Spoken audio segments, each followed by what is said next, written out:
Assalamualaikum warahmatullahi wabarakatuh. Al-Fatihah ila hadratin Nabi Muhammadin sallallahu alaihi wasallam wa kafatil anbiya wal mursalin wa alil athhar wa ashabil akhyar wa walidina wa walidikum wa amwatina wa amwatikum wa amwatil muslimin al-jami' bi niyatil futuh wal bunuh wa salahil jasadiruh bisiril Fatihah wa niyatin salihah wa ila hadratin Nabi Muhammadin sallallahu al-Fatihah. A'udzubillahi minasyaitonir rajim. Bismillahirrahmanirrahim. Alhamdulillahirabbil alamin arrahmanir rahim maliki yaumiddin iyyaka na'budu wa iyyaka nasta'in ihdinas siratal mustaqim siratal ladzina an'amta 'alaihim ghairil maghdubi 'alaihim waladdallin amin. Yang dihormati Tuan Imam, seluruh ahli jawatan kuasa Surau Ar-Rahmah, pimpinan-pimpinan masyarakat setempat, muslimin muslimat yang dimuliakan oleh Allah Subhanahu wa taala sekalian. Alhamdulillah hamdan li rabbin khassana bi Muhammadin wa anqadhana min zulumatil jahli wad dayajiri. Alhamdulillahilladzi hadana bi 'abdihi al-mukhtar man da'ana ilaihi bi izni wa qad nadana labbaika ya man dallana wa hadana. Alhamdulillahilladzi anzala 'ala 'abdihi al-kitaba wa lam yaj'al lahu 'iwaja qayyiman liyunzira ba'san shadidan min ladunhu wa yubashshiral mu'minin ويبشر المؤمنين الذين يعملون الصالحات أن لهم أجرا حسنا. اللهم أنت ربي لا إله إلا أنت خلقتني وأنا عبدك وأنا على عهدك ووعدك ما استطعت أعوذ بك من شر ما صنعت أبوه لك بنعمتك علي وأبوه بذنب فاغفر لنا فإنه لا يغفر الذنوب إلا أنت. اللهم صل وسلم على سيدنا محمد مفتاح باب رحمة الله عدد ما في علم الله salatan wa salaman daimaini bidawami mulkillah wa ala alihi wa sahbihi adada kulli zarrah alfi marrah. Allahumma salli wa sallim ala sayyidina wa maulana Muhammad nurika sari wa madadikal jari wa jama'na bihi fi kulli atwari wa ala alihi wa sahbihi ya nur. Allahumma salli ala sayyidina Muhammadin nur al-muzhibin nisyana bin nurih wa ala alihi wa ashabihi fi kulli lamhatin wa nafasin bi'adadi ma'lumin lak. Amma ba'du fa inna asdaqal hadithi kitab Allah wa khairal hadi hadi Muhammadin sallallahu alaihi wasallam wa syarrul umuri muhdatsatuha wa kullu muhdatsatin bid'ah kullu bid'atin dhalalah wa kullu dhalalatin finnar atau kama qala Rasulullah sallallahu alaihi wasallam. Allahumma faqihna fid din wa 'allimna ta'wil. Allahumma rzuqna fahman nabiyyin wa hifdzal mursalin wa ilhamal malaikatil muqarrabin fi 'afiyatin ya arhamar rahimin. إلهنا فأكرمنا بالفهم والحفظ كل ما سمعنا من العلم والقرآن. إلهنا فأكرمنا بحسن الصوت حتى من سمع قراءتنا يزداد رقة وإن كان قاسي القلب. إلهنا فأكرمنا برزق الحلال وارزقنا من حيث لا نحتسب. آمين يا رب العالمين. Alhamdulillah, kita panjatkan kesyukuran kepada Allah Subhanahu wa taala kerana dengan limpah kurnia dan iradah daripadanya Allah Subhanahu wa taala menyusun pertemuan bagi kita pada malam ini, setelah mana Allah Subhanahu wa taala juga yang berkehendak untuk menangguhkan pertemuan kita pada bulan yang lalu. Mudah-mudahan Allah Subhanahu wa taala akan senantiasa memberikan kekuatan, kelapangan, keizinan kepada kita untuk kita berada di taman-taman syurga Allah Subhanahu wa taala ini, untuk kita berada dalam khalaqah zikir seperti ini, untuk kita melakukan muhasabah dalam kehidupan kita seharian, untuk kita saling ingat mengingati di antara satu sama lain demi untuk mencapai sebuah perjalanan kehidupan yang baik menuju kepada Allah Subhanahu wa taala, demi untuk mengatur sebuah landasan ataupun mencari rahmat dan keridhaan daripada Allah, untuk sama-sama kita menyahut seruan daripada Allah Subhanahu wa taala dalam surah An-Najmi pada ayat yang ke-42, di mana Allah Subhanahu wa taala berfirman, wa anna ila rabbikal muntaha, dan bukankah kalian hanya diperintahkan untuk menuju kepada Tuhan kalian. Dalam ayat ini dibicarakan bahawa sesungguhnya kita diperintahkan untuk berjalan di atas muka bumi Allah Subhanahu wa taala ini untuk mencari Allah, untuk membesarkan Allah Subhanahu wa taala, untuk mengenali Allah Subhanahu wa taala, untuk kita beribadat, untuk sama-sama kita menunaikan ketaatan, untuk sama-sama kita melaksanakan segala perintah dan meninggalkan segala larangan Allah Subhanahu wa taala. Dan apa sahaja yang disediakan oleh Allah Subhanahu wa taala ini adalah merupakan sebahagian daripada gangguan-gangguan dalam perjalanan kehidupan kita untuk mengganggu langkahan kita menuju kepada Allah Subhanahu wa taala. Dengan adanya majlis-majlis peringatan seperti ini, mudah-mudahan segala gangguan, usikan, ujian yang Allah Subhanahu wa taala berikan kepada kita dapat menguatkan langkahan kaki kita untuk menuju kepada Allah Subhanahu wa taala. Sebagaimana yang diceritakan berkaitan dengan Nabi kita Muhammad sallallahu alaihi wasallam, bahawa di antara kalimah yang sering berada pada bibir baginda Nabi kita Muhammad sallallahu alaihi wasallam, baik sama ada menerima kesenangan, baik sama ada menerima anugerah yang besar daripada Allah ataupun menerima ujian yang berat daripada Allah Subhanahu wa taala, Nabi kita Muhammad sallallahu alaihi wasallam hanya akan mengatakan labbaika innal aisha aishul akhirah. Aku menerima perintahmu ya Allah, dan sesungguhnya aku mengetahui bahawa sesungguhnya kehidupan yang sebenar adalah kehidupan akhirat Allah Subhanahu wa taala. Baik sama ada Nabi SAW menerima kesenangan yang besar, menerima kemenangan yang besar, Nabi akan mengatakan labbaika innal aisha aishul akhirah. Sama ada Nabi SAW menerima ujian yang berat seperti dalam peperangan Khandaq, dalam peperangan Uhud dan sebagainya, Nabi SAW juga akan mengungkapkan kalimah yang sama, labbaika innal aisha aishul akhirah. Bahkan kalimah ini disambung oleh Nabi kita Muhammad SAW ketika menggali parit dalam peperangan Khandaq. Nabi mengatakan innal aisha aishul akhirah, Allahumma ighfir lil ansar wal muhajirah. Ya Allah, kami mengetahui bahawa sesungguhnya kehidupan yang sebenar adalah kehidupan akhirat. Ya Allah, ya Tuhanku, ampunkanlah orang-orang ansar dan ampunkanlah orang-orang muhajir. Muslimin muslimat yang dimuliakan oleh Allah, mudah-mudahan kita juga akan diberikan kelapangan dan kekuatan oleh Allah Subhanahu wa taala untuk mengungkapkan perkataan yang sedemikian ketika mana kita mendapat nikmat yang besar daripada Allah ataupun ketika kita menerima ujian yang besar daripada Allah Subhanahu wa taala. Tidak lain dan tidak bukan semuanya itu untuk Allah Subhanahu wa taala melihat kita di antara kita siapakah yang lebih baik amalnya, liyabluwakum ayyukum ahsanu amala. Semuanya adalah bertujuan untuk Allah Subhanahu wa taala menilai kita siapakah di antara kita yang lebih baik amalnya. Muslimin muslimat yang dimuliakan oleh Allah Subhanahu wa taala, insya-Allah kita akan menyambung dan menghabiskan pembicaraan ringkas kita pada malam ini berkaitan dengan tajuk wahai orang yang merugi, untuk apa kamu habiskan umurmu. Selesai kita sampai kepada sebuah hadis yang dibicarakan oleh Al-Imam At-Tirmizi, Abu Nuaim dan lain-lainnya, bahawa Nabi SAW bersabda, iqtanim khamsan qabla khamsin, iqtanim syababaka qabla haramik, wa hayatika qabla mautik, wa faraghaka qabla syughlik, wa sihhatika qabla saqamik, wa ghinaka qabla faqrik. Gunakanlah 5 perkara sebelum datang 5 perkara. Gunakanlah masa mudamu sebelum datang masa tuamu.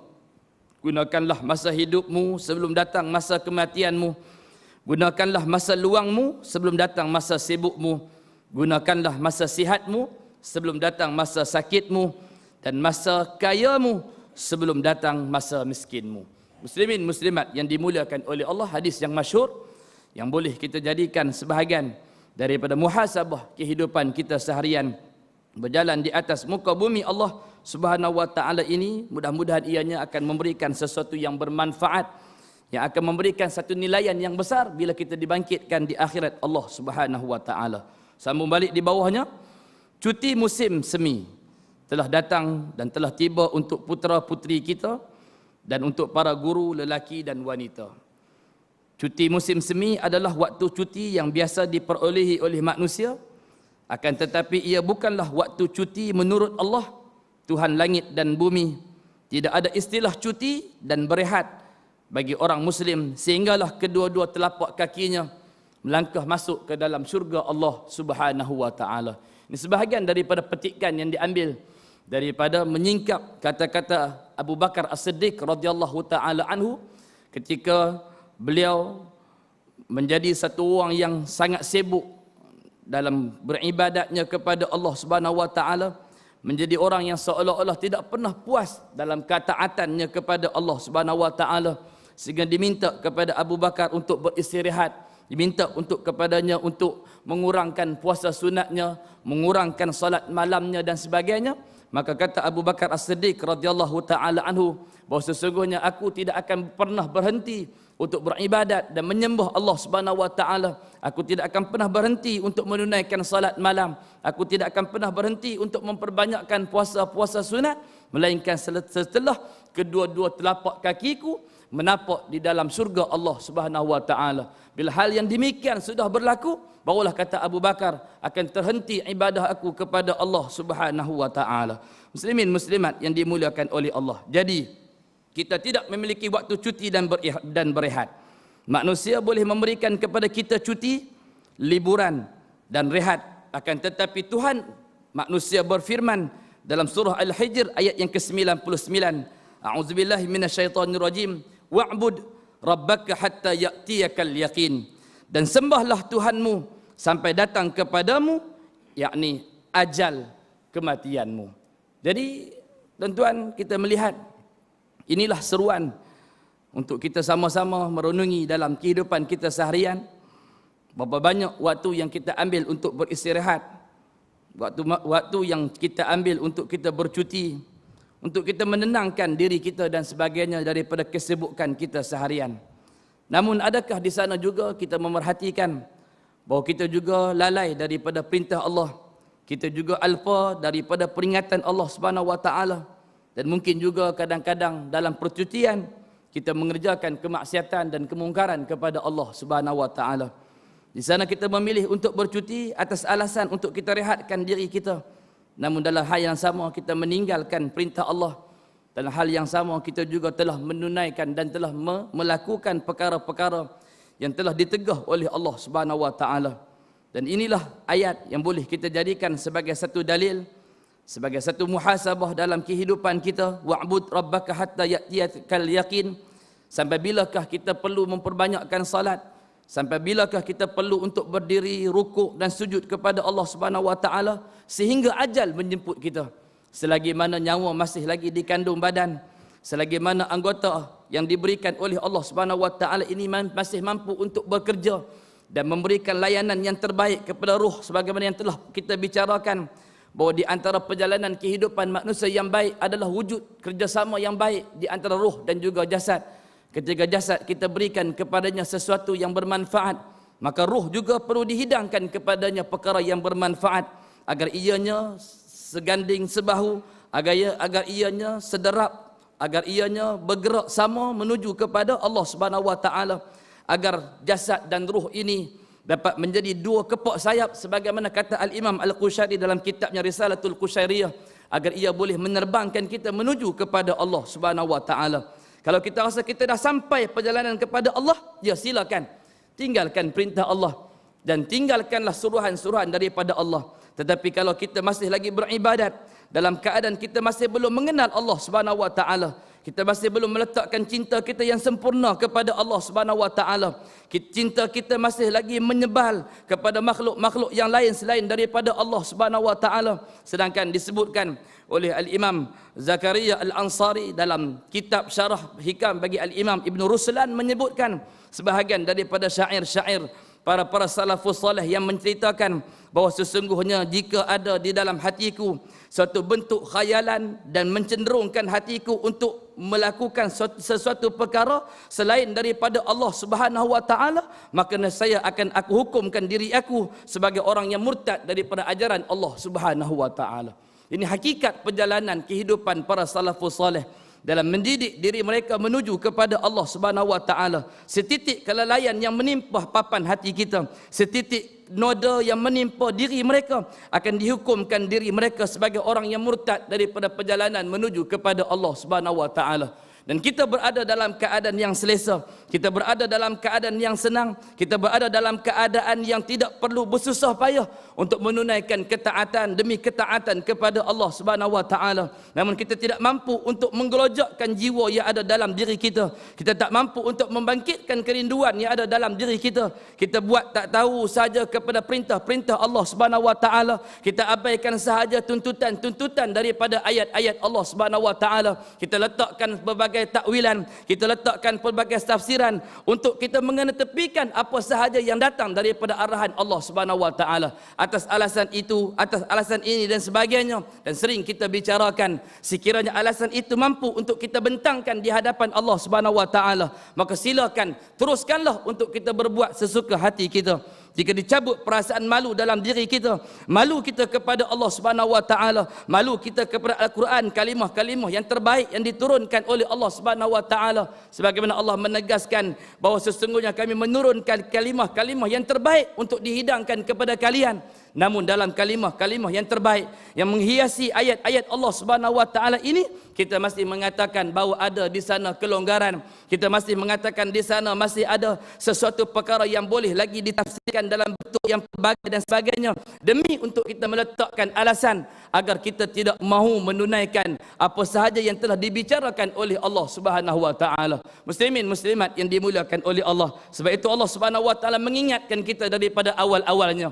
Daripada surah Al-A'raf ayat 172, Allah mengingatkan kepada kita untuk kita sama-sama menilai pertemuan kita dengan Allah, untuk sama-sama kita kenangkan bahawa kita pernah bertemu dengan Allah, kita pernah menatap zat Allah Subhanahu wa taala, kita pernah menyaksikan keagungan Allah, kita pernah menyaksikan kebesaran Allah, kita pernah menyaksikan keesaan Allah dan keluhuran Allah Subhanahu wa taala. Ketika Allah menanyakan kepada kita, alastu bi rabbikum, bukankah aku ini Tuhanmu? Maka kita semua di alam ruh menyatakan dengan penuh pendirian kepada Allah Subhanahu wa taala, bala syahidna, bahkan ya Allah, kami menjadi saksi bahawa kamu adalah Tuhan kami. Maka ayat ini ditutup dengan firman Allah Subhanahu wa taala, antaqulu yaumal qiyamati inna kunna fa'ilin. Aku ceritakan ayat ini kepada kalian, kata Allah Subhanahu wa taala, agar besok pada hari kiamat kelak, kata Allah, aku tidak mahu ada hamba-hambaku yang mengatakan di hadapanku, antaqulu yaumal qiyamah, akan ada sebahagian hamba yang akan berkata di hadapanku pada hari kiamat, inna kunna fa'ilin, dan sesungguhnya kami telah dilalaikan daripada peringatan-peringatan daripadamu. Perkara yang perlu kita kenangkan, inilah perkara yang perlu kita muhasabahkan dalam kehidupan kita seharian, untuk kita mencari perjalanan yang sempurna menuju kepada Allah Subhanahu wa taala. Untuk sama-sama kita ingat bahawa ayat ini, kata Dr. Said Ramadan Al-Buti, boleh dijadikan sebagai pengubat, boleh dijadikan sebagai punca untuk menimbulkan kerinduan kepada Allah Subhanahu wa taala. Untuk sama-sama kita renungi jasad kita yang lemah ini, yang dihiasi dengan ruh yang baik oleh Allah Subhanahu wa taala, bahawa kita pernah beriman dengan penuh keimanan kepada Allah. Dan kenapa hari ini tiba-tiba iman yang ada pada umat Islam hari ini luntur dan pudar, dan umat Islam hari ini tidak mampu bangkit untuk dengan kekuatan mereka sendiri, sedangkan bagi mereka itu ialah Allah Subhanahu wa taala, innama waliyukumullah wa rasuluhu wal mu'minin, kata Allah, sesungguhnya pelindung bagi orang-orang yang beriman itu adalah Allah Subhanahu wa taala. Pelindung bagi orang yang beriman itu ialah Rasulullah sallallahu alaihi wasallam. Pelindung bagi orang yang beriman itu ialah orang-orang yang beriman sendiri. Kenapa hari ini tiba-tiba umat Islam perlu untuk mencari perlindungan daripada manusia-manusia yang tidak pernah sujud dan rukuk kepada Allah Subhanahu wa taala? Itu penilaian yang boleh kita buat untuk kita ingatkan diri kita bahawa kita berada pada satu zaman kejatuhan yang sangat menghina, kerana kita telah menghina hukum hakam yang datang daripada Allah Subhanahu wa taala. Muslimin muslimat yang dimuliakan oleh Allah, kita tidak mempunyai waktu, kita tidak mempunyai cuti di siang dan malam hari, kerana malaikat pencatat amal kebaikan akan selalu mencatat dan menulis, dan malaikat pencatat amal buruk juga akan selalu menghitung. Lalu di manakah tempat pelarian dari Allah selain daripada kembali kepada Allah, kata Dr. Aid Al-Qarni. Kita tidak ada musim cuti, kita tidak ada masa untuk beristirahat. Malaikat-malaikat raqib dan juga atid yang ditugaskan untuk menjaga kita tidak pernah beristirahat. Jika ada saja kebaikan yang kita buat, akan terus dicatat oleh raqib, dan jika ada perbuatan kejahatan yang kita kerjakan, akan tetap juga dicatatkan oleh atid. Maka dalam keadaan kita duduk bersahaja, maka kita juga akan dihitung oleh Allah Subhanahu wa taala, sebagaimana cerita yang dibawa di bawah ini, yaitu berkata Atha bin Rabah kepada para pemuda yang dilaluinya, Mereka hanya berdiam diri dan tidak melakukan apa-apa perkara. Mereka duduk memerhatikan manusia berjalan di hadapan mereka. Mereka tidak mengumpat, mereka tidak mengata, mereka tidak memfitnah. Tidak ada perkataan yang diucapkan pada bibir anak-anak muda ini. Hanya mereka memerhatikan gelagat manusia berjalan ke sana ke sini. Bila Atha bin Rabah melintasi di hadapan mereka, maka akhirnya dia berkata, apakah kamu semua tidak bertasbih dan berzikir kepada Allah? Apakah kamu semua sudah lupa bahawa ada malaikat yang ditugaskan mencatat apapun yang sedang kamu lakukan?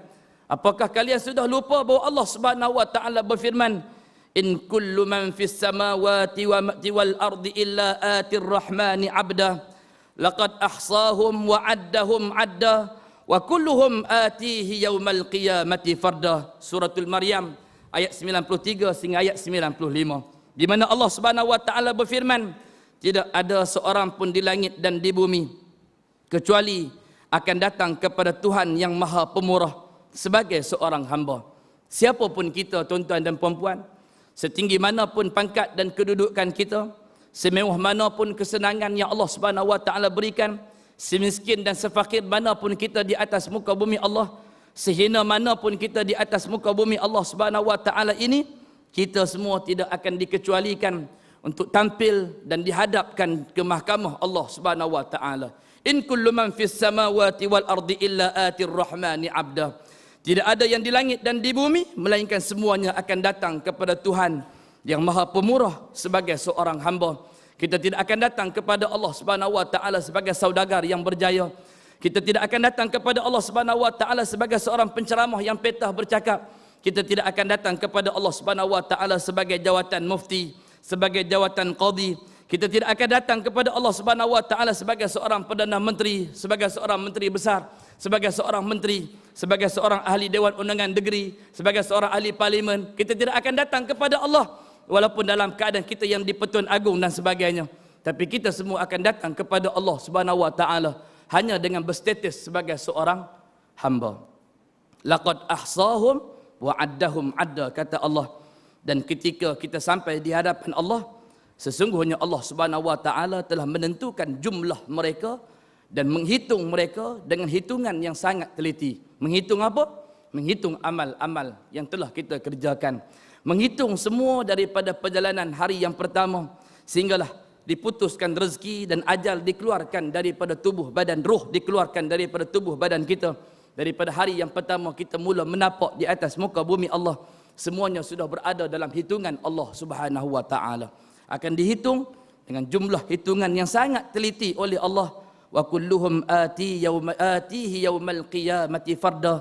Dan kata Allah Subhanahu wa taala pada ayat yang ke-95 suratul Maryam, dan tiap-tiap mereka akan datang kepada Allah Subhanahu wa taala pada hari kiamat kelak farda, secara bersendirian.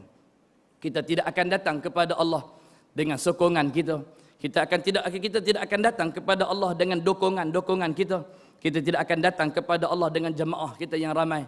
Tapi kata Allah Subhanahu wa taala, kita akan datang kepada Allah secara bersendirian. Hanya amal yang akan menemani kita. Hanya kekuatan keyakinan kita kepada Allah Subhanahu wa taala sahaja yang akan mengiringi kita. Dan kita akan dihadapkan kepada Allah Subhanahu wa taala secara bersendirian. Dan kita sahajalah yang akan mengemukakan hujah. Kita sahajalah yang akan diizinkan untuk mengemukakan sebarang jawapan-jawapan yang akan dipersoalkan oleh Allah Subhanahu wa taala. Tidak ada orang lain yang akan membantu kita, tidak akan ada guru yang akan membantu kita, tidak akan ada ibu bapa yang akan bantu kita. Tidak akan ada anak-anak yang membantu kita, tidak akan ada kawan rakan niaga dan sebagainya yang akan membantu kita. Kita bersendirian menghadap Allah Subhanahu wa taala. Muslimin muslimat yang dimuliakan oleh Allah. Sebab itu dalam satu catatan yang dibuat oleh Al-Imam Ibnu Athaillah As-Sakandari pada hikmah yang ke-42 mencatatkan satu perkongsian yang saya rasa saya nak kongsikan dengan tuan-tuan berkaitan dengan perjalanan kehidupan manusia di atas muka bumi Allah. Di mana kata Ibnu Athaillah As-Sakandari, la tarhilu min kaunin ilal kaun fatakunu kahimarir raha yasiru wal makanu allazi irtahalla ilaihi huwa allazi irtahalla minhu walakin irtahalla minal akwani ilal mukawwan wa anna ila rabbikal muntaha. Kata Imam Ibnu Athaillah, janganlah kalian berpindah daripada satu alam ke alam yang lain. Bererti sama seperti mana seekor himar yakni kaldai yang berputar di sekitar penggilingan. Perumpamaan yang dibuat oleh Imam Ibnu Athaillah. Kalau kita duduk di atas muka bumi Allah, kita sedang berjalan menuju kepada Allah Subhanahu wa taala. Bila sampai ajal kita, maka kita akan berpindah daripada alam ini ke alam yang lain. Kita akan berpindah daripada alam dunia menuju ke alam akhirat. Ibnu Athaillah pesan dekat kita, jangan berpindah daripada satu alam ke alam yang lain, sama seperti mana seekor himar yang berjalan pada sekitar penggilingan tepung, di mana dia menuju ke tempat tujuan, tiba-tiba itu pula tempat ia mulakan berjalan daripadanya. Apa maksud tuan-tuan? Maksudnya kalau tuan-tuan pernah ke negara Arab, tuan-tuan akan tengok orang Arab menggunakan kaldai. Gunakan kaldai untuk mengisar tepung. Dia tutup mata kaldai. Inilah kebodohan kaldai yang ditakdirkan oleh Allah. Kalau lembu kerbau kita tutup mata, tarik, tobat tak jalan. Dalam keadaan duk buka mata, kita tarik nak sembelih pun dia tak jalan. Tambahlah tutup mata, lagi tobat lahum, kata orang Perlis, tak jalan. Dia takkan jalan, tapi nama saja kaldai, tutup mata, tepuk belakang punggung sikit, dia berjalan. Maka diletakkan satu kayu anduh di belakang dia, maka dia akan berputar mengisar tepung. Dia berjalan seharian. Dia merasakan dia sudah berjalan beratus-ratus batu. Rupanya bila dibukakan matanya, rupanya dia masih duduk di situ lagi. Samalah kita, kata Ibnu Athaillah, kalau kita dibukakan mata di alam barzah Allah Subhanahu wa taala, buka-buka mata, sama seperti mana kita baru buka mata ketika mana kita keluar daripada perut ibu kita, yang pada saat itu kita tidak memiliki amal perbuatan. Kita masih lagi belum menunaikan salat, kita masih lagi belum berpuasa, kita masih belum mengeluarkan zakat, kita masih belum bersedekah, kita masih lagi belum berbuat sebarang bentuk kebaikan. Sedar di alam barzah, sama seperti mana kita buka mata pada hari pertama, maka ia tak ubah seperti mana seekor kaldai, kata Al-Imam Ibnu Athaillah As-Sakandari rahimahumullahu ta'ala wa radhiyallahu ta'ala anhu wa ardah. Akan tetapi hendaklah, kata Ibnu Athaillah, engkau berjalan, engkau pergi daripada alam menuju ke alam yang lain.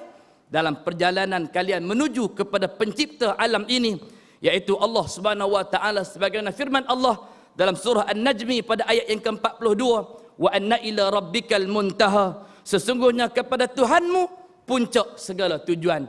Kita diarahkan untuk berjalan di atas muka bumi Allah, bukan untuk mencari pangkat dan kedudukan, bukan untuk mengumpulkan harta-harta yang banyak, bukan untuk menikah yang banyak, bukan untuk membina rumah yang besar, bukan untuk membuat koleksi kereta-kereta yang banyak, bukan untuk buat koleksi kebun-kebun yang banyak, bukan untuk membina menara-menara tinggi dan sebagainya. Namun itu semua adalah merupakan ujian sahaja bagi kita.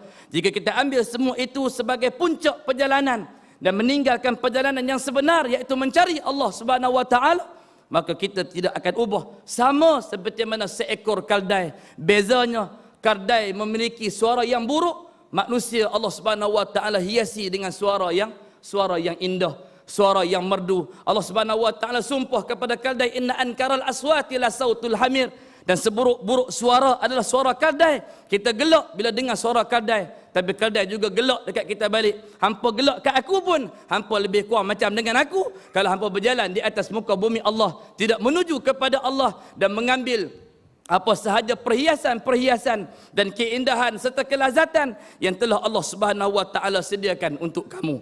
Muslimin muslimat yang dimuliakan oleh Allah, inilah satu coretan yang perlu untuk sama-sama kita perhatikan, untuk sama-sama kita kenangkan dalam kehidupan kita seharian, bahawa sesungguhnya kita perlu untuk senantiasa bertakarub kepada Allah. Kita perlu untuk senantiasa melakukan muhasabah diri kita seharian, kerana sesungguhnya keimanan kepada Allah Subhanahu wa taala itu, kata Dr. Said Ramadan Al-Buti, tidak memerlukan keraguan, dan keraguan kepada Allah Subhanahu wa taala itu tidak memerlukan keimanan. Kata Dr. Said dalam satu ungkapan yang pendek sahaja, keimanan kepada Allah tidak memerlukan keraguan. Mafhum mukhalafahnya, keraguan kepada Allah tidak memerlukan keimanan. Habis. Dia sama ada dua saja yang ada dalam diri. Sama ada beriman, sama ada percaya, ataupun ragu. Kalau keimanan sudah menebal dalam diri, maka tidak akan muncul sebarang keraguan. Bila keraguan sudah menitik dalam hati, maka akan dihilangkan keimanan kita kepada Allah Subhanahu wa taala. Sebab itu kita meletakkan pelbagai alasan, kita meletakkan pelbagai hujah untuk kita tidak mahu mengadakan hukum hakam Allah Subhanahu wa taala. Kita tak mahu untuk meletakkan sumber yang asli ini kepada pesada yang terbaik yang penuh dengan keagungan sebagaimana diletakkan oleh baginda Nabi kita Muhammad sallallahu alaihi wasallam. Kita letakkan pelbagai alasan dengan masyarakat majmuk dan sebagainya, maka itu semua hanya akan mengundang bala yang datang daripada Allah Subhanahu wa taala.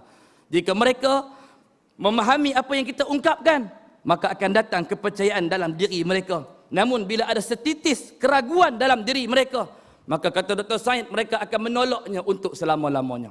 Akan berlaku penolakan untuk selama-lamanya, kerana iman dan ragu tidak mungkin bercampur dalam satu keping papan hati. Keimanan dan keraguan. Bila kita cerita benda ni, ada sebagian orang tanya, Ustaz, sikit ragu pun tak boleh ke? Sikit ragu pun tak boleh. Namun saja kepercayaan, dia mesti membentuk sebuah keyakinan dan mesti membentuk paksi yang kuat. Mana boleh tiba-tiba keraguan muncul dalam keimanan kita kepada Allah Subhanahu wa taala. Di situ akan menunjukkan bahawa kita telah mensyirikkan Allah Subhanahu wa taala dalam keadaan kita sedar ataupun kita tidak sedar. Sebarang ketakutan menunjukkan bahawa kita masih belum sampai kepada tahapan kekasih Allah Subhanahu wa taala. Karena bila kita sudah menjadi para kekasih Allah, kita sudah mengamalkan ilmu kita yang benar, maka Allah telah mengatakan dalam Al-Quran, innama yakhshallahu min ibadihil ulama. Hanya yang takut kepada Allah Subhanahu wa taala itu adalah orang-orang yang telah mengamalkan ilmunya, yang telah mengamalkan agamanya dengan baik, maka mereka akan menjadi para kekasih Allah Subhanahu wa taala. Dan para kekasih Allah itu akan dikeluarkan kekhawatiran, akan dikeluarkan kesedihan dalam diri mereka, karena mereka telah meletakkan satu penyerahan tugas yang terbaik yang hanya akan dilakukan oleh Allah Subhanahu wa taala. Bukan kita yang fikirkan apa yang akan berlaku jika kita meletakkan sesebuah hukum hakam yang datang daripada Allah Subhanahu wa taala. Sebab itu kita tengok kemarin, hari Sabtu, kemarin hari Jumaat. Tuan-tuan nak tahu, mungkin ada sebahagian mungkin dah tahu melalui WhatsApp dan sebagainya, mungkin ada yang tak tahu. Kita nak cerita tentang tajuk khutbah Negeri Perlis kemarin. Saya ada di sini daripada hari Rabu. Namun ada kawan-kawan hantar SMS, dia kata, Ustaz nak tahu apa tajuk khutbah hari ini? Maka dia pun hantar satu teks khutbah hari Jumaat kemarin. Teks khutbah untuk hari kemarin, tuan-tuan, selepas wasiat bertakwa kepada Allah, mengajak dekat kepada Allah Subhanahu wa taala, tajuk khutbah kita pada hari ini ialah Hari Bomba. Dengar tak? Kata dengar.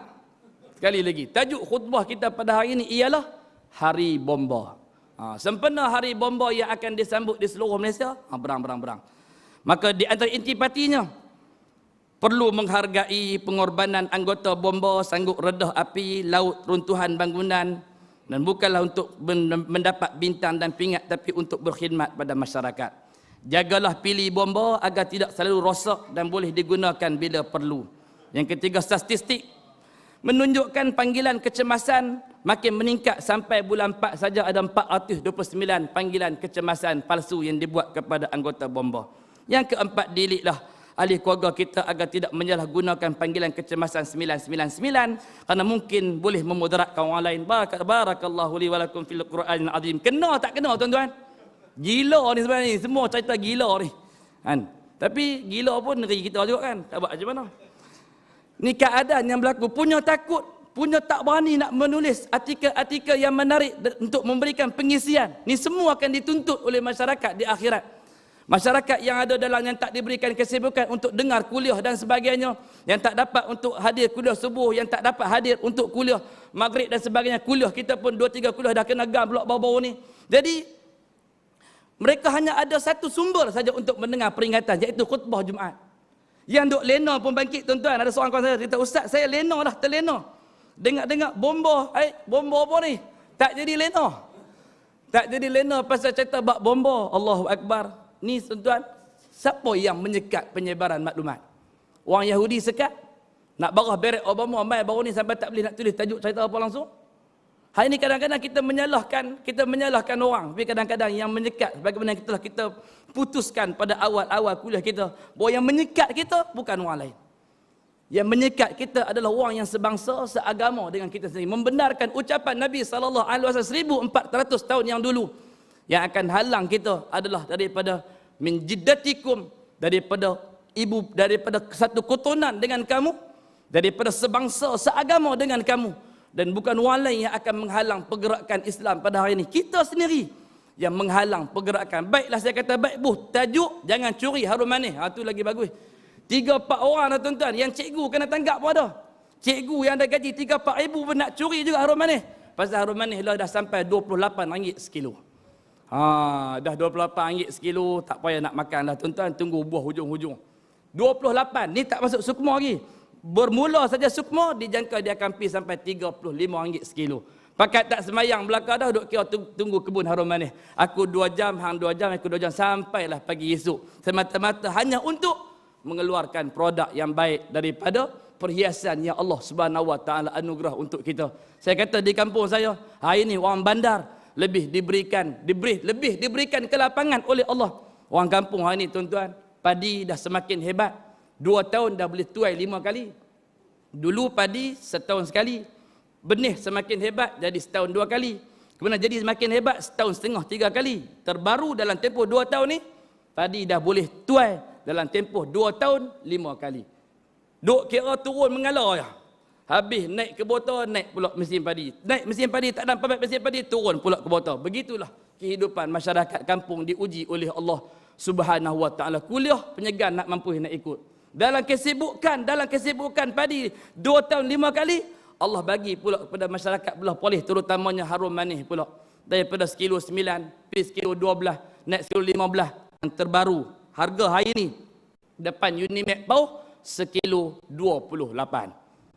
Jadi ada lebih kurang dapat sebiji sajalah. Kadang-kadang sebiji dapat 2 biji dah sekilo. Kalau buah AAA sampai 700 gram, dah ada 1,400 2 biji. Dah ada dekat RM35 2 biji. Anak ada 7 orang, mampu pakai tak kedarah lah. Muslimin muslimat yang dimuliakan. Tahu kedarah apa dah? Tak tahu tanya Haji Bahrum. Muslimin muslimat yang dimuliakan oleh Allah Subhanahu Wa Taala. Allah Subhanahu Wa Taala berfirman, hatta idza jaa ahadahumul maut qala rabbirji'un la'alli a'malu salihan fima taraktu kalla innaha kalimatun huwa qailuha wa min waraihim barzakhun ila yaumi yub'asun. Al-Mu'minun ayat 99 hingga ayat 100. Demikianlah keadaan orang-orang kafir itu. Hingga apabila datang kematian kepada seseorang daripada mereka, ia berkata, ya Tuhanku, kembalikanlah aku ke dunia. Ini peringatan yang sering kita sebutkan. Bahawasanya setiap yang telah pergi, mesti di antara mereka ada yang akan mengatakan, qala rabbirji'un. Ya Allah, ya Tuhanku, kembalikanlah aku ke dunia. Hitung diri kita, renung diri kita, sehingga amalan kita sampai ke salat maghrib tadi. Agak-agak kalau kita dipanggil oleh Allah Subhanahu Wa Taala malam ni, adakah kita tergolong dalam golongan yang akan berkata di akhir dia akan berkata di alam barzah Allah Subhanahu Wa Taala, qala rabbirji'un. Ya Allah, kembalilah aku ke dunia. Apa kita nak buat? La'alli a'malu salihan fima taraktu. Mudah-mudahan agar aku dapat berbuat amal yang soleh terhadap apa yang telah aku tinggalkan. Muslimin muslimat yang dimuliakan oleh Allah, ini peringatan yang sering disebutkan oleh Al-Imam Ibnu Abbas, bahawa peringatan yang datang daripada Allah Subhanahu Wa Taala adalah sangat hebat dan tak sama seperti Tuhan-Tuhan yang lain. Ibnu Abbas kata, kalau kamu cari Tuhan yang lain, nescaya kamu akan mengatakan Tuhan yang kamu sembah adalah Tuhan yang sangat hebat, Tuhan yang sangat bijaksana, sehingga telah menceritakan kepada kita apa yang pernah berlaku zaman sebelum kita. Dan Allah Subhanahu Wa Taala juga mencoretkan catatan kepada kita, menceritakan apa yang akan berlaku di alam barzah Allah, sehingga apa yang berlaku di hadapan pintu syurga dan juga di hadapan pintu neraka Allah Subhanahu Wa Taala.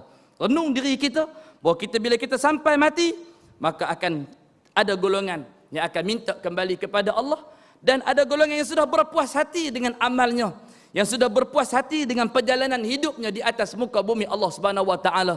Karena ia tidak sama seperti mana seekor keldai yang hanya berpustar di sekitar penggilingan, tapi dia memang berjalan daripada 1 tahun kepada 1 tahun, daripada satu amal perbuatan kepada satu amal perbuatan, daripada satu solat kepada satu solat, daripada satu Ramadan ke satu Ramadan. Sepanjang kehidupan dia telah menggunakannya dengan sebaik mungkin. Maka dia tidak mengatakan qala rabbirji'un. Dia tidak mengatakan, ya Allah, kembalilah aku ke muka bumi, karena dia telah menunaikan segala tanggungjawab dan amal-amal solehnya dengan sebaik mungkin. Namun kalau kita menjadi sebahagian daripada orang-orang yang alfa terhadap perintah-perintah Allah Subhanahu wa taala, maka kita akan mengatakan qala rabbirji'un, ya Allah kembalilah kami ke dunia, la'alli a'malu salihan fima taraktu, mudah-mudahan kami dapat mengerjakan amal-amal saleh yang telah kami tinggalkan. Kalla, kata Allah, tidak sama sekali. Innaha kalimatun huwa qailuha, itu merupakan perkataan yang diucapkan sengaja sahaja. Wa min waraihim barzakhun, dan di hadapan mereka ada dinding yang memisahkan di antara mereka ila yaumi yub'asun, dinding yang akan menahan setiap rintihan, dinding yang akan menahan setiap daripada doa dan munajat mereka di alam barzah, dinding yang dinamakan dengan barzah. Barzah itu yang akan menahan mereka, dia akan dikurung mereka di dalamnya ila yaumi yub'asun, sampailah mereka dibangkitkan di hadapan Allah Subhanahu wa taala. Begitu juga catatan yang kita lihat dalam surah Yasin yang sering kita bacakan. Di antara ayatnya Allah Subhanahu wa taala berfirman, qila dkhulil jannah qala ya laita qaumi ya'lamun, masuklah kamu ke dalam syurgaku, dan masuklah kamu ke dalam syurgaku. Kalau kita melihat daripada perbahasan ahli-ahli tafsir menyebutkan, ia bukan berkaitan dengan syurga yang diperintahkan untuk kita masuk setelah bumi ini dikiamatkan oleh Allah. Pasal apa saya kata macam tu? Pasal sebahagian para ulama tafsir mengatakan kerana ayat yang mengiringinya selepas itu menyebutkan qala ya laita qaumi ya'lamun, alangkah baiknya sekiranya kaumku, masyarakatku, kaum keluargaku, rakan-rakan taulanku, jiran-jiranku mengetahui apa yang telah Allah Subhanahu wa taala lakukan kepada aku sekarang. Menunjukkan bahawa ada umat yang masih hidup, ada rakan taulan yang masih hidup, ada masyarakat yang masih hidup. Kita saja yang mati dahulu, kemudian diperintahkan roh kita untuk masuk ke dalam syurga Allah. Dan orang yang pertama yang paling kita ingat ialah orang yang sering marah kita. Saya sebut di kampung, orang yang awal kita ingat ialah orang yang duk kata pasal apa kuliah tak berhenti, pasal apa kuliah ni acik duk kata dekat orang tak kata dekat lembu, pasal apa kuliah ni nampak macam terlalu hot, tak boleh ke dingin-dinginkan sikit? Tak boleh lah. Dalam duk hot pun tak faham, tambahlah duk mengajak tak bagi cerita apa pun tak ulah, tajuk bomba pun tak ulah, nak tulis tajuk apa pun. Ada satu orang mesej saya lepas dia tahu cerita tu, dia kata, ustaz, awak boleh tak tulis tajuk buah-buahan, makanlah buah-buahan tempatan. Saya balas balik, boleh duk tulis banyak kali dah tajuk tu. Tajuk yang apa rasa merepek tu ada semua dia boleh. Tajuk bomba, jagalah sungai kita, belilah buah-buahan tempatan. Dia kata, loh, ingat kata tak lagi? Ada dah. Saya kata, hang lambat.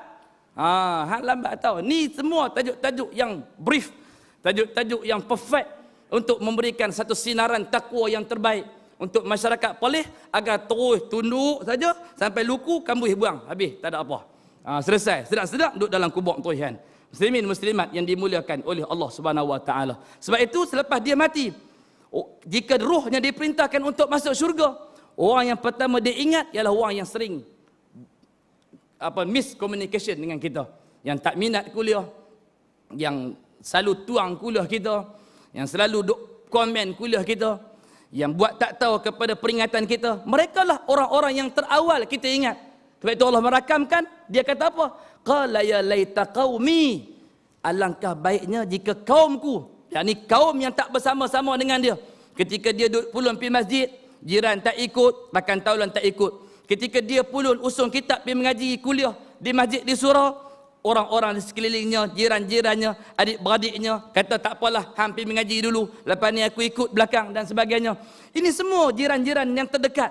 Kaum yang terdekat kita takkan sebut kaum-kaum yang jauh, tapi kaum yang terdekat yang disebutkan oleh Allah, dia akan mengatakan orang yang pertama dia ingat ialah masyarakatnya yang terdekat. Qala ya laita qaumi ya'lamun, alangkah baiknya sekiranya kaumku mengetahui apa yang telah Allah Subhanahu wa taala berikan kepada aku sekarang. Namun bagi orang yang baik maupun orang yang bakal sengsara, mereka semua telah dihalang oleh barzah Allah Subhanahu wa taala untuk mereka keluar memberitakan berita yang bermanfaat.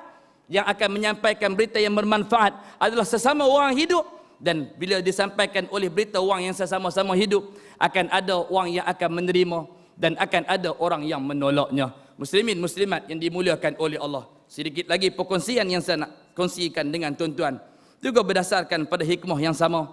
Maka kata Dr. Said Ramadan Al-Buti, untuk memberikan kepada kita satu perjalanan yang baik. Mudah-mudahan apa yang kita kongsikan ini dapat memberikan satu sentuhan yang baik pada kita untuk sama-sama kita ingat perjalanan kita menuju kepada Allah Subhanahu wa taala.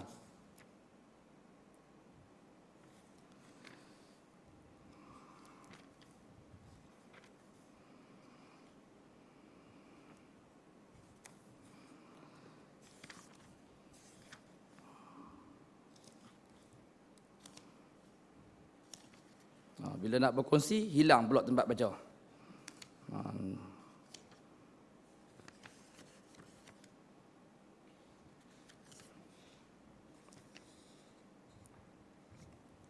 Okey, baik. Antara perkara yang disebutkan oleh Dr. Said Ramadan Al-Buti masih lagi dalam hikmah yang ke-42 tadi, tuan-tuan boleh rujuk kitab-kitab masih ada di sini untuk tuan-tuan buat sedikit kajian dan pemahaman dari selepas apa yang saya sampaikan. Di antaranya pada muka surat 492, setelah mana Dr. Said mengemukakan kepada kita surah Al-Mu'minun ayat 115 hingga 116. Maka apakah kamu mengira bahawa sesungguhnya kami menciptakan kamu secara main-main? Balik pada tajuk kita juga, untuk wahai orang yang beriman, untuk apa kamu, wahai orang-orang yang beriman, untuk apa kamu habiskan umurmu? Maka dikaitkan dalam surah Al-Mu'minun 115, 116. Maka apakah kamu mengira bahawa sesungguhnya kami menciptakan kamu secara main-main? Dan bahawa kamu tidak akan kembali kepada kami, kata Allah. Bila kembali ada dua tadi. Ada yang akan ingat kepada kaum dia jika dia mendapat balasan yang baik. Ada yang akan kata, qala rabbirji'un, ya Allah kembalilah kami ke atas muka bumi. La'alli a'malu salihan fima taraktu. Mudah-mudahan kami dapat mengerjakan amal-amal soleh yang telah kami kerjakan. Kalla, Allah kata, tidak sama sekali. Kamu akan kekal di alam barzah ila yaumi yub'asun, sampailah kepada hari kebangkitan. Maka kata Dr. Said, tidak diragukan lagi bahawa ketuhanan Allah merupakan dalil yang tidak menerima keraguan. Ini yang saya petik dari ucapan saya tadi. Kata Dr. Said, ketuhanan Allah merupakan dalil yang tidak menerima keraguan. Dan kita juga boleh kalih ayat itu, bahawa keraguan kepada Allah tidak akan menerima keimanan. Selesai. Jadi, secara asal kehidupan dan kewujudannya, meyakinkan atas hikmah yang lain dan ikhlas, bahawa ianya semua berjalan di atas kehendak Allah. Manusia, kata Dr. Said, dijadikan sebagai khalifah di atas muka bumi. Sebab itu kita sering bercakap tentang soal politik dan pentadbiran.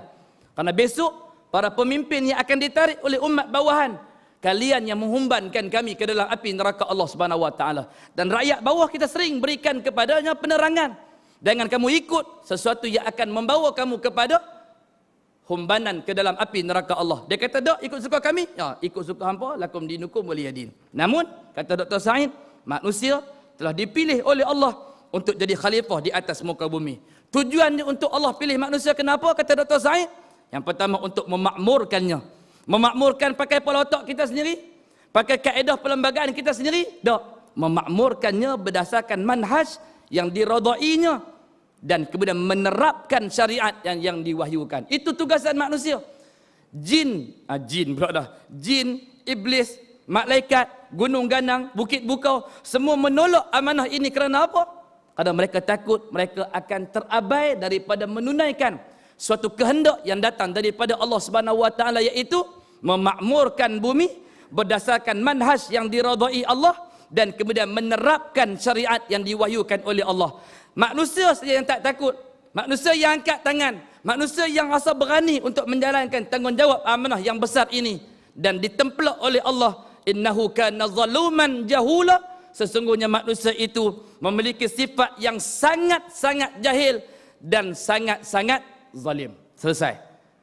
Itu semua dengan kewajipan dan ikhtiar, kata Dr. Said. Bukan duk ya, kita belum bersedia. Oh, tentang hudud tak bersedia, tak boleh jalan. GST masyarakat tak bersedia, saya pun tak faham tentang apa GST. Oh, nak dilaksanakan juga. Oh, ni dah terbalik. Ini dah nampak satu konsep yang terbalik. Maknanya ada satu pendekatan, masyarakat bersedia tak bersedia nak dijalankan. Oh, ada bab pula berkaitan dengan agama, masyarakat tak bersedia, tak boleh nak dijalankan. Ini perlu tanya pada diri kita. Dan apakah kita berada pada landasan yang benar? Kata Dr. Said, semua itu, yakni memakmurkan berdasarkan manhaj Allah dan menerapkan syariat yang diwahyukan, mesti dikerjakan dengan kewajipan dan juga ikhtiar. Rasa tanggungjawab untuk kerjakan dan mencari ikhtiar. Takkan 60 tahun merintah tak boleh cari ikhtiar. Kalau kita baru menang kemarin dulu mungkin, tapi 6 tahun sudah memerintah, takkan kita nak kata belum berikhtiar untuk memberikan penerangan yang sempurna. Untuk GST kita difahamkan mereka telah berbelanja wang juga ratusan, juga puluhan ribu ringgit untuk melantik pegawai kerajaan untuk masuk ke setiap dun untuk menerangkan apa itu GST. Kenapa? Untuk perlembagaan Allah Subhanahu Wa Taala. Kita tak boleh nak keluarkan duit melantik pegawai yang bertauliah yang boleh memberikan penerangan sampai ke dalam kampung untuk memahamkan apa itu undang-undang Allah Subhanahu Wa Taala. Dan bukan sehingga jadilah kemakmuran dunia ini berdasarkan, dunia ini kata Dr. Said nak dimakmurkan berdasarkan manhaj yang diperintahkan oleh Allah dengan syarat yang telah diajarkan oleh Allah. Kemudian setelah itu Allah akan membalasnya dengan balasan yang lebih baik. Yakinilah kata Dr. Said Ramadan Al-Buti bahawa sesungguhnya jika kewajipan Allah Subhanahu Wa Taala telah ditunaikan, jika penerapan syariat telah ditunaikan dengan sebaik mungkin, yakinlah bahawa sesungguhnya balasan daripada Allah itu ialah balasan yang lebih baik. Bukankah Allah Subhanahu Wa Taala itu Tuhan yang sebaik-baik dalam mencipta? Bukankah Allah Subhanahu Wa Taala itu Tuhan yang paling baik dalam melaksanakan janji? Bukankah Allah Subhanahu Wa Taala Tuhan yang kita sembah ini adalah merupakan Tuhan yang sebaik-baik dalam memutuskan perintah? Sesungguhnya balasan itu merupakan kurniaan Allah dengan kenikmatan yang bersifat abadi. Kemakmuran yang kita bina bukan di atas manhaj Allah Subhanahu Wa Taala adalah merupakan kemakmuran yang bukan bersifat abadi. Transformasi yang kita buat bukan di atas manhaj Allah Subhanahu Wa Taala, bukan di atas penerapan wahyu Allah Subhanahu Wa Taala. Ia tidak akan bersikap abadi. Dia tidak akan bersifat abadi. Yang akan bersifat abadi ialah sesuatu yang datang daripada pemberian dan kurniaan Allah Subhanahu Wa Taala. Sebab itulah Allah menyebutkan wa iz qala rabbuka lil malaikati inni ja'ilun fil ardi khalifah. Wahai para malaikatku, bahawa sesungguhnya aku ingin menjadikan khalifah di atas muka bumi untuk membantu manusia. Untuk membantu manusia menjadi khalifah yang sempurna, untuk membantu manusia menjadi khalifah yang adil, untuk membantu manusia memakmurkan bumi berdasarkan manhaj dan menerapkan syariat Allah. Maka kata Dr. Said, Allah Subhanahu Wa Taala sediakan makanan, Allah Subhanahu Wa Taala sediakan rezeki, Allah Subhanahu Wa Taala sediakan kenikmatan kehidupan dunia. Sesungguhnya itu semua yang Allah ciptakan daripada 7 petala langit dan 7 petala bumi ini hanyalah sebagai pelayan untuk manusia dan keperluan mereka untuk satu jalan. Kerana manusia itu berhubungan dengan kewajipan-kewajipan untuk melaksanakan hak-hak khalifah yang telah dibebankan kepada mereka. Bukan diberikan balok digunakan untuk diri sendiri, diberikan gas dan petroleum digunakan untuk memakmurkan diri sendiri, ahli keluarga sendiri, kroni sendiri, bukan. Tapi diberikan semua itu adalah bertujuan untuk meringankan beban manusia, untuk melaksanakan tanggungjawab yang besar, kewajipan yang datang daripada Allah Subhanahu Wa Taala. Jadi tujuan manusia dan hidup ini hanya mencari keredaan Allah. Mencari keredaan Allah dengan apa tuan-tuan? Dengan melaksanakan risalah yang telah Allah Subhanahu Wa Taala turunkan kepada kita. Menunaikan syariatnya dengan tujuan yang suci dan murni. Sedangkan bermuamalah kita dengan kehidupan ini, dengan pelayan-pelayan yang Allah Subhanahu Wa Taala sediakan ini, dengan pohon-pohon kayu, dengan dataran, dengan lautan, langit dan sebagainya, buah-buahan, makanan, ini semua kita bermuamalah kerana ia merupakan nikmat yang disediakan oleh manusia. Kerana iradah Allah Subhanahu Wa Taala menciptakan manusia adalah untuk memakmurkan muka bumi Allah berdasarkan manhaj yang telah disepakati oleh Allah Subhanahu Wa Taala. Maka kita mengambil pemberian Allah, kita menerima kurniaan Allah Subhanahu Wa Taala supaya mereka dapat melaksanakan perintah dan melaksanakan hak-hak mereka sebagai seorang khalifah di atas muka bumi Allah Subhanahu Wa Taala. Muslimin muslimat yang dimuliakan oleh Allah, kita tidak memerlukan huraian yang panjang. Kata-kata yang indah itu rasanya sudah cukup untuk memberikan satu pemahaman yang baik kepada kita, untuk memantapkan akidah kita, untuk menguatkan asas kita, bahawa kita perlu yakin satu matlamat yang kita pilih, satu jalan yang kita pilih, berjuang untuk semata-mata menegakkan syariat Allah, semata-mata untuk menyucikan syariat Allah Subhanahu Wa Taala, untuk memuliakan syariat Allah Subhanahu Wa Taala, untuk mengangkat risalah yang diperjuangkan oleh baginda Nabi kita Muhammad sallallahu alaihi wasallam yang berjuang terpaksa mengikat perutnya dengan 3 biji batu.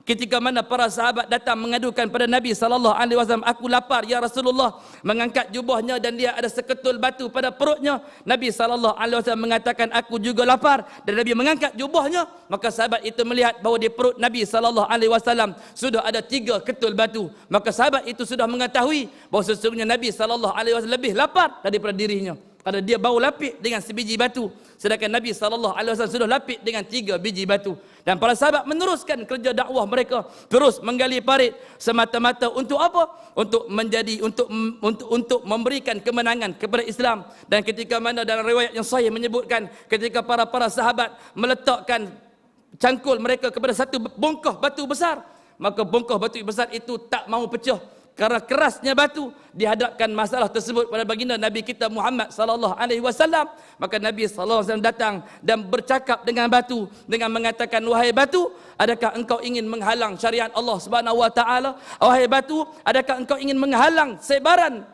cahaya Allah Subhanahu wa taala?